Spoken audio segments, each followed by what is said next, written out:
Good morning, everyone. This is Marcia. It is Sunday, March 29, 2020, and I am back to read more of the 5-minute Bible studies written by J. Emmerson. Today's story is entitled The Flood, but as you know, last week I read Noah builds an ark, and I just want to do a little review of that story before reading the flood. As you know, God instructed Noah to build an ark. And the reason for this is because the people were growing more and more wicked. And this made God very sad. So Noah was instructed to build the ark, and Noah was obedient. He did as God told him to do. God also told Noah after he finished building the ark to have his wife and his sons and their wives go inside the ark for safety, and also to take every type of animal with him. So God instructed the animals to go to the ark. Isn't that amazing? God told the animals to go to the ark, and the animals obeyed God. And every type of animal went to the ark, 2 by 2, male and female. And after they were safely inside the ark, God closed the door behind them. Now we're going to read the flood. And I'm only going to read a small passage from this story. It's only 3 paragraphs long because it is a 5-minute Bible story. However, the part that I'm going to read is what I want you to remember most. I encourage you and your family to go to the Bible and sit down together and read the entire story about Noah and the ark and the flood, which can be found in Genesis chapter 6, chapter 7, and chapter 8.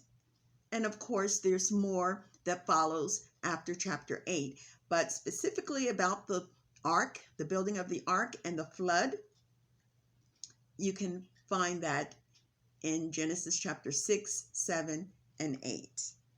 So I'm going to begin our reading for today, the flood. It was time for Noah and the animals to leave the ark. Noah was filled with gratitude, and God promised to never again send such a dreadful flood. I pause here for a moment because 2 words stick out here: gratitude and God promised. God's promise is a wonderful thing. And I just want you to say that. God promised. What did God promise? He promised to never again flood the earth. And then we have that word gratitude.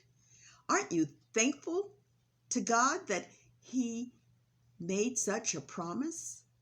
You know, God hasn't only promised never to flood the earth. God has many promises that we should have gratitude towards Him for. That means being very thankful. So Noah was filled with gratitude, and God promised to never again send such a dreadful flood. He put a beautiful rainbow in the sky to remind everyone of His promise.